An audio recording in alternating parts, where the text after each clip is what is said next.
Okay, looks like I'm live.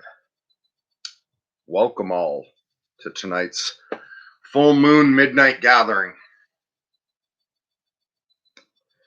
I think I'm going to start by reading a couple things tonight. And after that, I will begin addressing things in chat. So feel free. I do see Adela. Hello. She says, Merc, today was and still is a great day. So thankful for that. And for you, thanks for taking some time. Stay blessed, my friend. You're very welcome. It was great talking to you. I'm glad you found it helpful.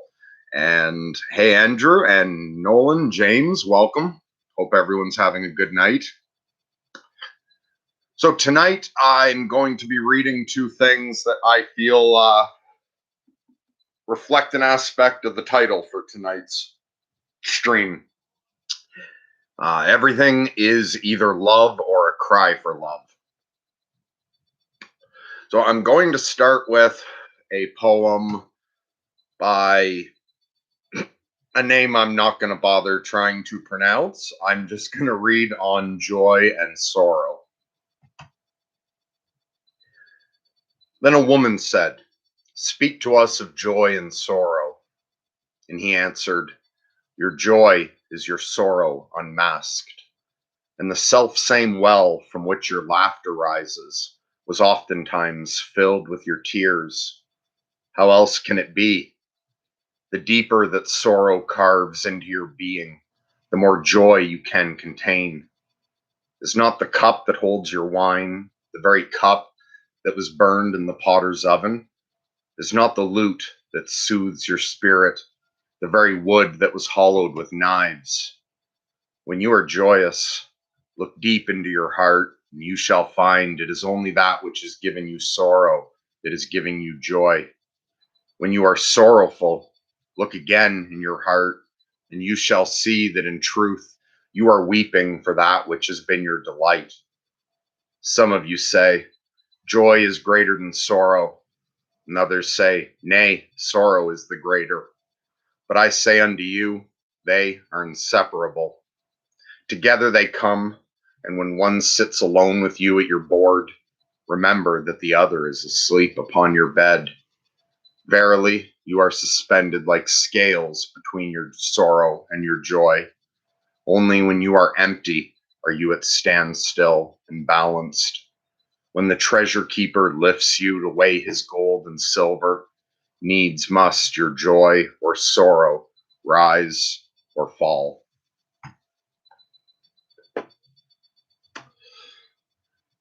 Hello, Roller Girl, Undertone Man, Dan, Sally, great to see all of you. Sally says, well, I was planning to be asleep, but since not, I figured I'd give you a viewer. Thanks for joining us. I hope I'm not going to make you stay up later than you should. Undertone Man says, hey, Merc, hope all's well with you. Yeah, I had a very good day. Roller Girl, hi, Merc and all, almost 55 from Las Vegas. Undertone Man's asking, how's the tooth? Better. Yeah, I got the antibiotics and pain pills, so just mild pain in that tooth right now, which is a blessing compared to what it was before.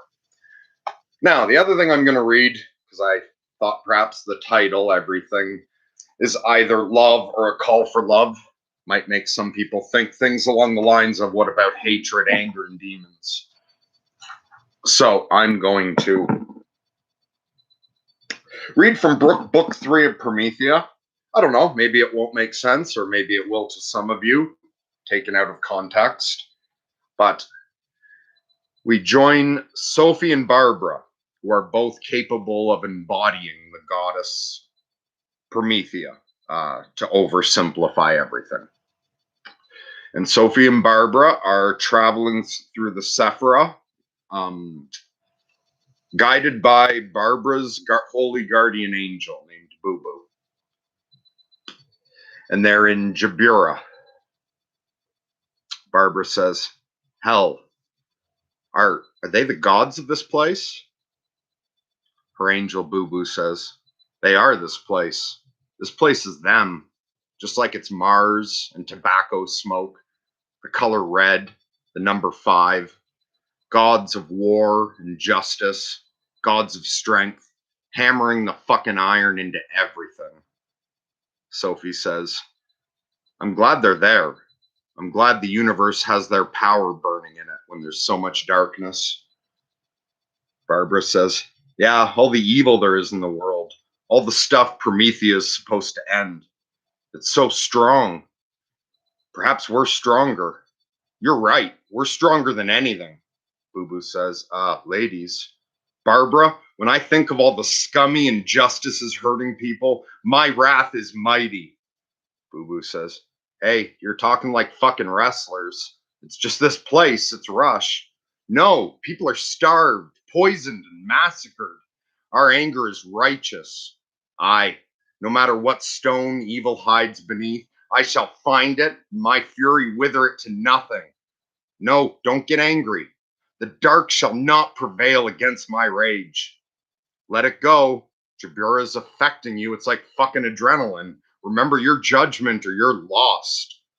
And at that, Sophie and Barbara disappear. The angels standing alone. Suddenly they find themselves somewhere else. Sophie, what just happened? We were climbing that hillside and then we got mad out of nowhere. And where the hell are we? I don't know. I'm still angry, but it's not angry horny anymore. Now it's angry scared. We're someplace bad. A giant spider made up of tinier spiders, all red and black, says, you're in the world of shells. You're in the black bark on the other side of the tree. You're where I live. I am the demon regent called Asmodeus. World of shells. Oh God, Barbara, we're in the clip off. It's the adverse tree of life, and it's like spiritual antimatter. Oh Jesus, Sophie, we saw Asmodeus before. He didn't look like that. I do not look like anything. I am wrathful, forever in red. My hate is beetles in your womb. I will devour you. Oh no. Oh, there's stuff crawling inside me. Oh, you fat, stupid cunt. Please don't hurt me. Please don't hurt me. Bragging in your anger, pissing in your wretchedness. I hate myself, fat old woman. I hate myself so much. Sophie says, get off me or I'll kill you. Get off me. Asmodeus says, scorned her mother, ignored her husband, ugly and worthless, squirming in muck. Oh no. Oh, Barbara, I'm sorry. I didn't mean that. I'm just trash. That's all I am. I'm just trash. You let me down. You said you knew all about magic and you led us into this. You ignorant little bitch. Asmodeus. Yes, Sophie hurt everyone. I didn't hurt anybody. Why are you doing this to us? What am I saying? You only came to help me. I called you a bitch. Asmodeus says, Sophie hurt everyone. Tricked Grace, tricked Stacia. They're suffering right now. I didn't trick them. They're not suffering. You're lying. You're lying about all of this. You're not even Asmodeus. He had 3 heads and rode a dragon. Demons cannot lie. We are more than one identity, more than one place. As for your friends, see? Asmodeus opens a portal so she can see Grace on Earth. And Grace is in front of the mayor of the town who has multiple personalities and who also at the moment is possessed. He has all the demons of the howling inside of him. And Grace is there to confront him. She can see a portal open showing her Barbara and Sophie in the clip-off. Grace? Jesus, Grace, is that you? Grace, Asmodeus has us. We're trapped in the clip-off of Jabura, and we can't get out. We're... Barbara? Sophie? Darlings, I can hardly hear you. Tell me you're all right. Now Asmodeus on Earth. Our self in the Scarlet Place has broken contact. A pity. Now you can't watch your comrades being tortured in hell. We know what you're thinking. You're thinking, that was an illusion. to demoralize me. They're lying, except we can't lie. Grace says, "You stinking little disease. All you've done is anger me. Has it occurred to you that I can banish you simply by killing your host body?" Asmodeus, has it occurred to you that might be what we want? The death of a blameless, mentally ill man? Ah, I seem to have something stuck in my mouth. He reaches in to induce vomiting. You know what they say, better out than in. An entire flood of tiny demons comes flooding out of his mouth. Grace takes out her sword and begins slashing at them, yelling, "Smelly little monsters. Solomon, the gangster who conjured you, he died before you could be banished. That's why you're all still here, isn't it?" Asmodeus says, "Something like that. Perhaps you could try banishing us with that impressive ritual sword. Alternately, you could just keep slashing at us with it, a sharp lump of metal against the eternal evil within mankind. You never know, it might work." Grace drops her sword as she says, "You know, darling, you're absolutely right. How silly of me to think I need a sword against you, when all I need is the intelligence it symbolizes. Let's start with demons. Just what are you psychotic little weevils? I mean, really, we are hell. We are that which delights in the ruin of humanity. I'm sure you are, Poppet. And you're the eternal evil within mankind, didn't you say? It's the within part that interests me. You're part of us somehow, aren't you? Huh. Even assuming that's true, we're clearly a part of you that you can't control. No, we can't. Not until we stop pretending that you're some force outside us causing all the harm in the world. Not until we're prepared to own you." She snatches one demon out of the air. It's in the form of a mermaid. Demon says, "Own us? What does she?" "Owning you, darling. It's the opposite of disowning you. Pretending you're not part of us. You, for example, Vepar, you cause turbulence. You kill men cruelly. I've done that. I accept you, Vepar. I own you." Vepar says, "No, don't."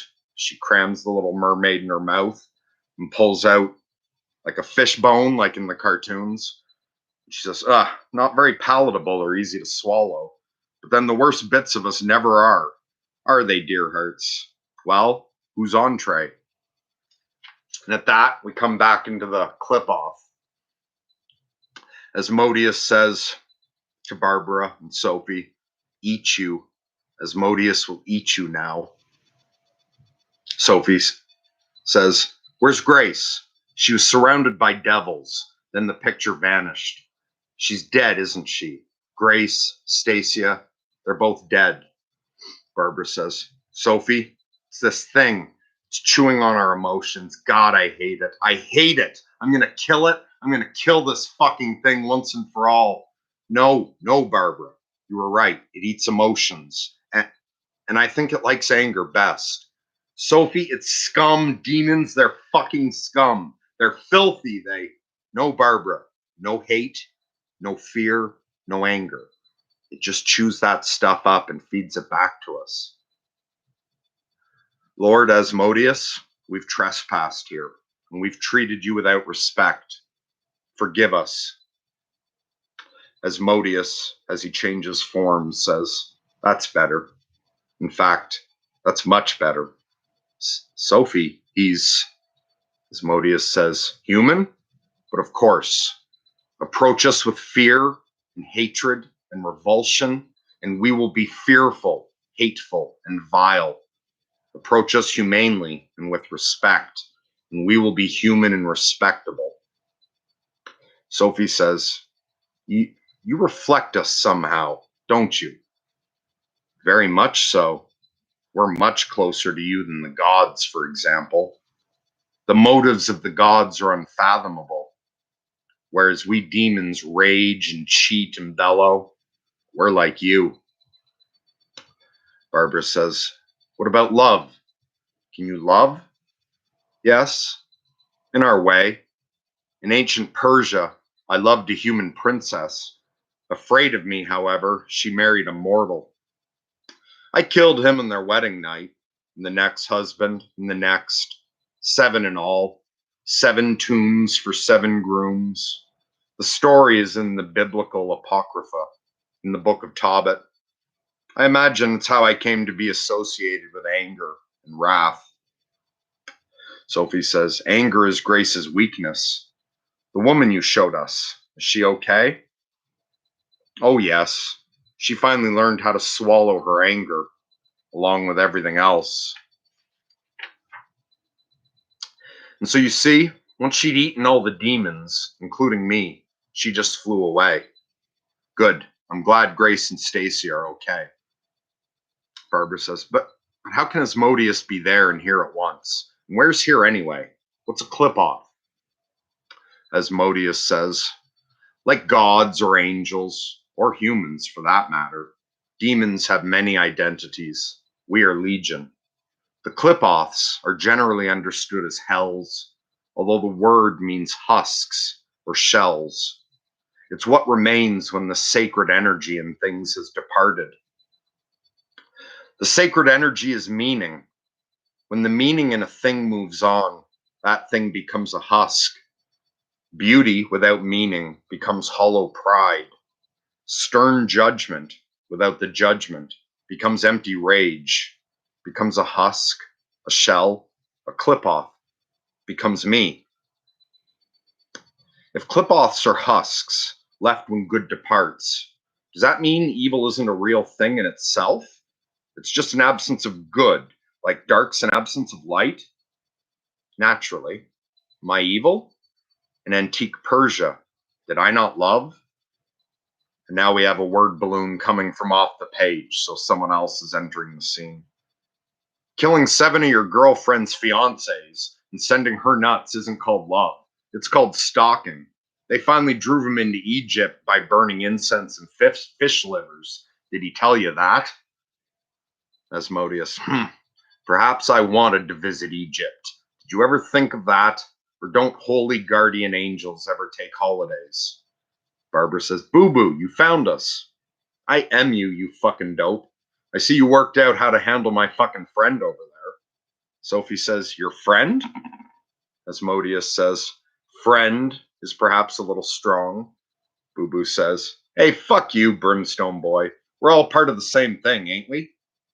I'm just partying in the penthouse while you molest first graders in the boiler room. You just got stuck with the dirtiest job is all. You ain't so bad. Look, if we're such good pals, why don't we just fuck? Sophie says, you're not kidding, are you? You really like him.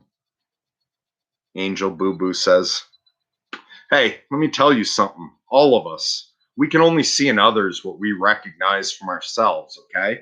Now, I'm an angel. We look at life, and that's all we see, man. Angels.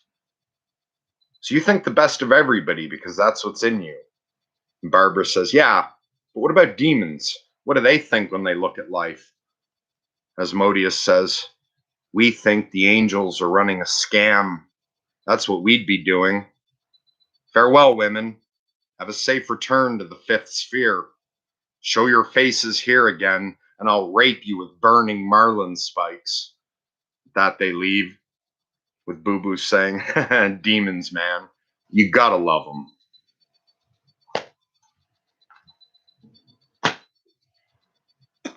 There's tonight's selections. Hello, Shane, Patty, Joey, Brad. Okay, I think I've said hello to everyone. Joey says, what's up, Mercury? The moon is beautiful tonight. I just got in from a walk. Yeah, the moon's up tonight. It's a nice clear night here. It is beautiful. Brad says, self-interest deserves a place in this mix. Love and hate are not the only options. Emotion should take a back seat to rational thinking. Ayn Rand nailed this. Hate could be a cry for help if you're truly analyzing it. Well, the title of tonight's show, I think is like a framework. Like you can argue from different frameworks, but I think you can interpret absolutely everything in the universe as either love or a cry for love. Um, so hate rather than a cry for help, you could call a cry for love. I think it's about balancing the emotional and the rational. I don't necessarily think motion should take, actually, no, I think all of it should take a back seat to the soul, personally. Both emotions and rational thinking's tools.